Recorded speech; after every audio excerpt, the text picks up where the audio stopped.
ఇందాకేదో వినోద్ కుమార్ మాట్లాడుతున్నాడు. అసలు కుదేదైన రాష్ట్రంలో ఇప్పటి వరకు రాజకీయాలు పెదం మీద పెట్టేసేంత వరకు పంపకాలు జరగకోకుండా మీరు అంటున్నారు. ఇంకా నా దృష్టికి రాలా, ఏదో ఆంధ్రప్రదేశ్ 24,000 కోట్ల రూపాయలు తెలంగాణకి విద్యుత్ బకాయిలు ఉంది అని అంటున్నారు.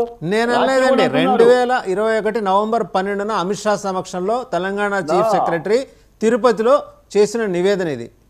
రాత్రి ఒక పెద్ద ఇదే చర్చ. పోలవరంలో తీసుకున్న 7 మండలాల్లో 5 గ్రామాలు మళ్ళీ తెలంగాణకి ఇవ్వాలంట. అది కూడా ఉంది, పెద్ద డిబేటు. 7 మండల్స్ ఉన్నాయి, అది కూడా ఉంది. అందుకని సార్, ఫెడరల్ వ్యవస్థలో, ఫెడరల్ సిస్టంలో రాష్ట్రాలు కేంద్ర ప్రభుత్వం ఉన్నప్పుడు కేంద్ర ప్రభుత్వం భాగస్వామ్యం వహించాలి. ఎవరైతే ఆర్టికల్ 3 ద్వారా 2 ప్రాంతాలను వేరు చేశారో పంపకాలు కూడా వాళ్ళ చేతుల మీదుగానే చేయాలి. ఆ రోజు చేశారు. జనాభా తమాషా ప్రకారంగా 58%:40, 42% అని చెప్పేసానని. ఇప్పటి వరకు అలాంటి పంపకాలు జరగకపోవటం మూలాన మాకు రావాల్సిన డబ్బులు రాలా.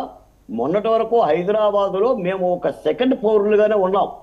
ఈ రోజు కూడా 2 మంచి ముఖ్యమంత్రులు వచ్చారు కాబట్టి, అటు రేవంత్ రెడ్డి గారు కానీ ఇటు చంద్రబాబు నాయుడు గారు వచ్చారు కాబట్టి మళ్ళీ ఈ అంశం ఇప్పుడు అవకాశం కలిగింది. ఆ ఇద్దరు మంచి ముఖ్యమంత్రుల్లో ఒక మంచి ముఖ్యమంత్రి ప్రతిపాదన తేబోతున్నారు. ఆ మంచి ముఖ్యమంత్రికి తోడు వాళ్ళ డిప్యూటీ ఉప ముఖ్యమంత్రి, ఇంకొక మంచి ఉప ముఖ్యమంత్రి కూడా ఈ ప్రస్తావన తేబోతున్నారు. మరి కాదు వరం, ఇంత మంచి జరగబోతోంది ఈ రోజు.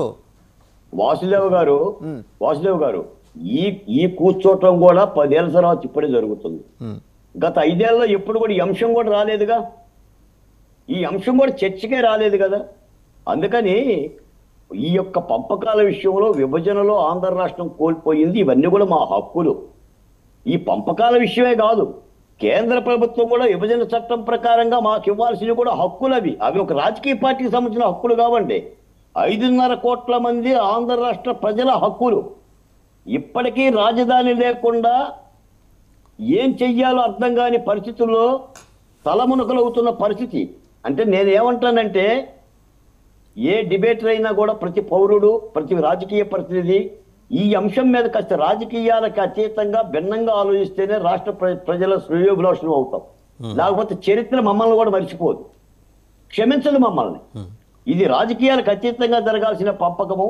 తప్పనిసరిగా ఆంధ్రప్రదేశ్కి సంబంధించి తెలంగాణ నుంచి రావాల్సిన ఎలాంటిదైనా పంపకాలు సత్వరం ఈ క్షణమే జరిగిపోవాలి. ఇది రేవంత్ రెడ్డి గారు, చంద్రబాబు నాయుడు గారి సమక్షంలో జరిగిపోవాలి. కేంద్రం కూడా చొరవ చూపించాలి. కూర్చొని మాట్లాడుకుంటారు, నిలబడి మాట్లాడుకుంటారు. ఈ పంచాయతీ తేలాలి. మళ్ళీ రాజకీయాల మీద పెట్టి ఇప్పుడు అదే పని. నేను చూస్తున్నాను కదా, టీఆర్ఎస్ ఆటంకవాదులు ఎక్కడ పుల్ల పెడదాం, ఎక్కడ అగ్గిపుల్ల వేద్దాం, ఎక్కడ మంట పెడదాం, ఇదే పని. కాబట్టి ఇటువంటి వాళ్ళు సరే సార్, వాళ్ళు ఎలాగో పెడతారు. కాంగ్రెస్ వాళ్ళు అడగటం ఏంటి? తిరుమల వెంకన్న గుడిలో మాకు వాటా కావాలి, అలాగపోతే 3 పోర్టుల్లో మాకు వాటా కావాలి. కాంగ్రెస్ వాళ్ళు అడగటం ఏంది? కాదు, ఇవన్నీ కూడా పరిష్కరించాలి. ఉంటారు సార్. ఇప్పుడు ఒక మంచి కార్యక్రమాన్ని విఘ్నం చేయడానికి ఎంతో మంది ఉంటారు. అమరావతిని విఘ్నం చేసుకోవాలా, పోలవరాన్ని నిలుపుదల చేసుకోలేదా? అందరూ మంచి వాళ్ళు ఉంటే అసలు రాష్ట్రం ఎందుకు ఉంటుంది, దేశం ఎందుకు ఉంటుంది? వాళ్ళకి కావాల్సింది రాజకీయాల పెనం. ఇప్పుడు తాంబూలాలు ఇచ్చాను, తల్లుకు చావండి. 10 ఏళ్ళు అవుతుంది తల్లుకోబడి. రైట్, ఒకసారి జనసేన మహేష్ గారు, ఆంధ్ర రాష్ట్ర హక్కులకు మాత్రం ఎలాంటి భంగం జరిగినా కూడా ఉద్యమించి చేరుతాం. రైట్, ఒకసారి మహేష్ గారు.